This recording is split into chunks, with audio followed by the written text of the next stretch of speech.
खबर आ रही है पश्चिम बंगाल से, जहां आज का दिन सियासी लिहाज से थ्रिलिंग ट्यूसडे से कम नहीं, क्योंकि 2 दिन पहले कथित कोयला कांड की जो खबर सुर्खियों में आई थी, अब उस जांच की आंच दीदी की अंगना तक पहुंच गई है।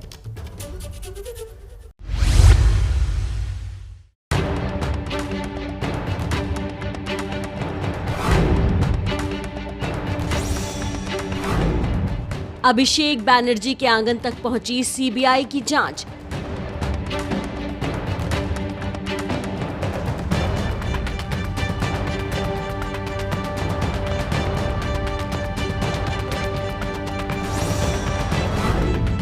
कोयला चोरी घोटाले में होगी ममता की बहू से पूछताछ।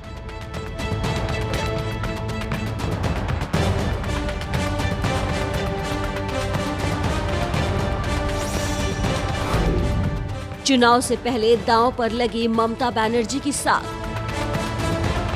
बंगाल के सियासी समर को सीबीआई की एंट्री ने दिलचस्प बना दिया है, क्योंकि जांच की आंच सीधे अभिषेक बनर्जी के आंगन तक पहुंच चुकी है। सीबीआई ने अभिषेक की पत्नी रुजिरा बनर्जी को कथित कोयला चोरी घोटाले में रविवार को पूछताछ का नोटिस भेजा था। जवाब में रुजिरा ने सीबीआई का सामना करने की हामी भर दी है। अपने लिखे खत में रुजिरा ने जवाब दिया है कि सीबीआई की टीम आज सुबह 11 बजे से 3 बजे के बीच कभी भी उनसे मिल सकती है। हालांकि रुजिरा ने ये भी कहा है कि वो पूछताछ के कारण से पूरी तरह अनजान हैं। सूत्रों के मुताबिक सीबीआई अधिकारी उमेश कुमार की अगुवाई में 5 से 6 सदस्यों की टीम रुजिरा से पूछताछ करेगी, जिसमें 2 महिला अधिकारी भी होंगी। पूछताछ का काम सीबीआई को करना है, लेकिन काम पर सियासत लग चुकी है। कई प्रकार कमेंट्स आ रहे, हम डरने वाले नहीं है और चूहा से कौन डरता है, लेकिन जो कोई गलत काम नहीं करता है वो किसी को नहीं डरता है। आप गलत काम भी करेंगे और बोलेंगे डरते नहीं है, डरने का क्या है, जाकर सामना करिए। Their only allies are CBI and ED. They're trying to use their allies to browbeat, to threaten, to pressurize. जैसे जैसे सीबीआई की जांच आगे बढ़ेगी, तर्क गढ़े जाएंगे। गढ़े तर्कों के जवाब में नए तर्क दिए जाएंगे और ये बहस अभी और तेज होगी। इस बीच काम में तेजी सीबीआई भी दिखा रही है। आज रुजिरा से पूछताछ करने से पहले सोमवार को सीबीआई की टीम ने उनकी बहन मेनका गंभीर से उनके आवास पर कथित कोयला चोरी मामले में ही 3 घंटे तक पूछताछ की। एजेंसी की भ्रष्टाचार निरोधी शाखा ने मेनका से जुड़े खातों के बारे में जानकारी ली। कोयले के जिस काले खेत को सीढ़ी बनाकर सीबीआई दीदी के परिवार तक पहुंची है, अब उसे परत दर परत समझ लीजिए। पिछले साल 27 नवंबर को सीबीआई ने ईसीएल यानी ईस्टर्न कोस्ट फील्ड लिमिटेड के कई कर्मचारियों के साथ कोयला तस्कर अनूप मांझी उर्फ लाला के खिलाफ केस दर्ज किया था। इसके बाद से लगातार बंगाल के आसनसोल, रानीगंज, बाकुंडा, पुरुलिया समेत कोयलांचल इलाके में सीबीआई छापेमारी तेज हुई। सीबीआई के मुताबिक अभिषेक बनर्जी के दाहिने हाथ विनय मिश्रा को लाला हर महीने मोटी रकम पहुंचाता था। ये रकम महीने के हिसाब से भी करोड़ों में होती थी। सीबीआई को संदेह है कि यही पैसा घुमा फिरा कर रुजिरा और मेनका के विदेशी अकाउंट में भेजा गया है। लेकिन मामले ने तूल तब पकड़ा जब सीबीआई और इनकम टैक्स की छापेमारी पर ममता ने कड़ा विरोध जताया और उसके बाद खुद गृह मंत्री अमित शाह ने दीदी के विरोध पर सवाल उठा दिए। लाला जी के यहाँ कोई रेड पड़ा है, नाम तो मुझे मालूम नहीं है, और ममता जी ने रिएक्शन दिया। ममता जी पहले जरा लाला जी से अपने रिश्ते उजागर कर दे, सार्वजनिक कर दे कि उनको क्यों इतनी चिंता हो रही है। कोयले की रेवेन्यू की चोरी करने वाले व्यक्ति के लिए इतना क्यों चिंता हो रहा है। अब दीदी और उनके परिवार के सामने चुनौती इन आरोपों के जवाब देने की है, वो भी सिर्फ कानूनी तौर पर नहीं, राजनीतिक मंचों से भी, क्योंकि बीजेपी इस मुद्दे को आसानी से जाने नहीं देगी। ये समझिए इस बात को कि कोयले का ये खेल केवल बंगाल तक सीमित नहीं है। इसकी कड़ियां थाईलैंड से इंग्लैंड तक जुड़ी हैं, जिसका अहम किरदार है एक मैडम। अगर सीबीआई के दावे में दम हुआ तो ये मैडम चुनाव में ममता बनर्जी की मुसीबत बढ़ा सकती है।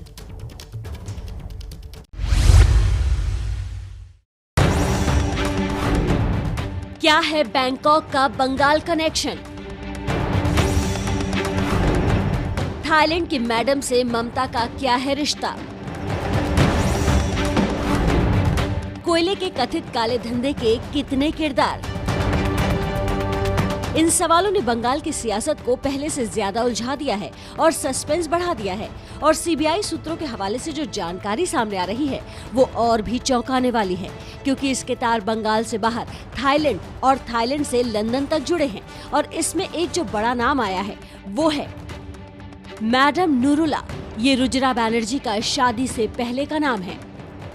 सीबीआई सूत्रों का दावा है कि कोयले का जो काला खेल वामपंथ के राज में चल रहा था वो मौजूदा सरकार में भी खूब फला फूला और ये पूरा खेल लाखों का नहीं बल्कि करोड़ों का है और इससे अभिषेक बनर्जी की पत्नी और मेनका का भी संबंध हो सकता है।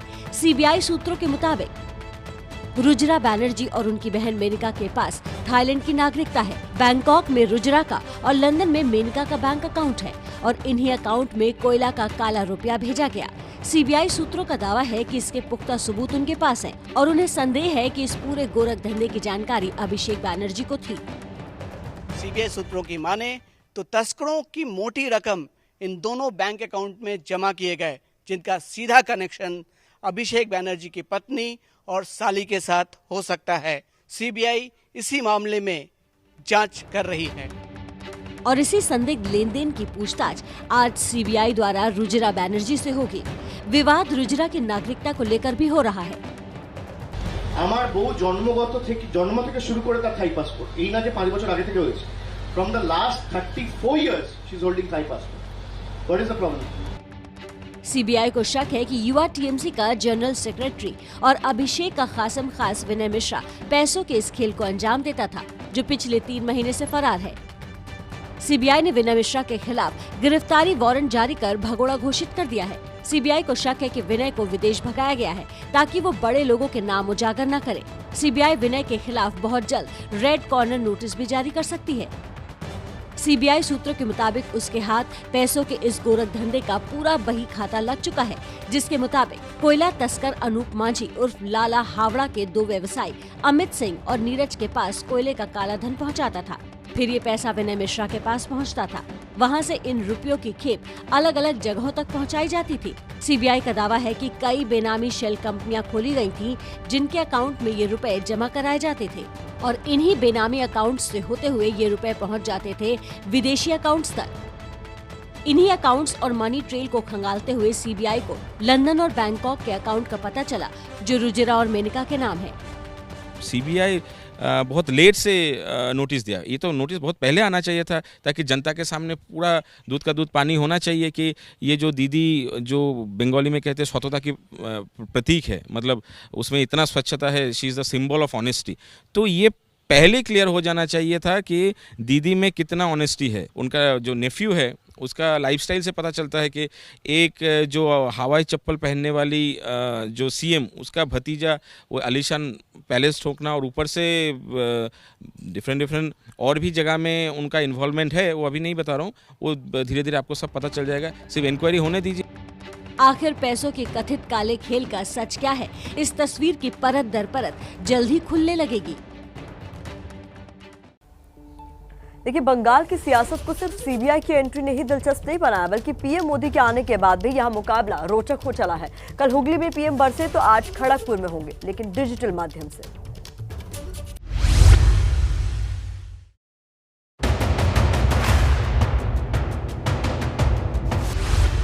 सोमवार को हुगली में भीड़ का जो ट्रेलर दिखा, उसका क्लाइमेक्स मई में बंगाल की पूरी पॉलिटिकल पिक्चर को बदल कर रख देगा। ये ख्याल एक न एक बार कम से कम बीजेपी समर्थकों के मन में तो आया ही होगा, क्योंकि भगवा के समर्थन में ऐसा जन सैलाब हुगली में अब तक नहीं दिखा था। जनता के इसी जोश को देखते हुए पीएम मोदी ने भी मंच से एक नया मुहावरा गढ़ दिया। भाइयों और बहनों, पश्चिम बंगाल में भाजपा की सरकार सिर्फ सत्ता में परिवर्तन के लिए नहीं, बल्कि आसोल परिवर्तन के लिए बनानी है। जैसे जैसे चुनाव नजदीक आ रहे हैं, बंगाल में बीजेपी अपनी पकड़ मजबूत करने में जुटी है और अब पीएम के कार्यक्रम भी बंगाल केंद्रित हो गए हैं। पीएम कल मेट्रो को विस्तार देने की योजना का शुभारंभ करने पहुंचे, तो आज पीएम मोदी आईआईटी खड़गपुर के 66वें दीक्षांत समारोह को संबोधित करेंगे। दोपहर 12:30 बजे वर्चुअल माध्यम से पीएम मोदी कार्यक्रम में शामिल होंगे। पश्चिम बंगाल के राज्यपाल, केंद्रीय शिक्षा मंत्री और केंद्रीय शिक्षा राज्य मंत्री भी मौजूद रहेंगे। कभी सियासी दौरे तो कभी शिक्षा का समागम, लेकिन हर बार मोदी की मौजूदगी। पीएम मोदी इस साल पहली बार 23 जनवरी को नेताजी सुभाष चंद्र बोस की जयंती कार्यक्रम पर बंगाल में थे। दूसरी बार 7 फरवरी को पूर्वी मेदिनीपुर में उनका कार्यक्रम था। 19 फरवरी को शांति निकेतन के विश्व भारती विश्वविद्यालय के दीक्षांत समारोह में पीएम शामिल हुए थे। और कल हुगली में पीएम मोदी का मेगा शो देखकर साफ हो गया कि आने वाले दिनों में बीजेपी बंगाल में बदलाव के नारे बुलंद करने में कोई कोर कसर नहीं छोड़ने वाली। ये वो राजनीति है जो देशभक्ति के बजाय वोट बैंक, सबका विकास के बजाय तुष्टीकरण को बल देती है। बंगाल के लोग वोट बैंक की राजनीति के लिए अपनी संस्कृति का अपमान करने वाले ऐसे लोगों को कभी माफ नहीं करेंगे।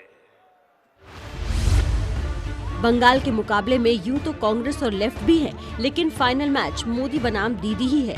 बस इंतजार चुनाव के आधिकारिक ऐलान का बचा है। न पाबंदी हो न कोई हद हो तो बस खुद बनाई सरहद हो।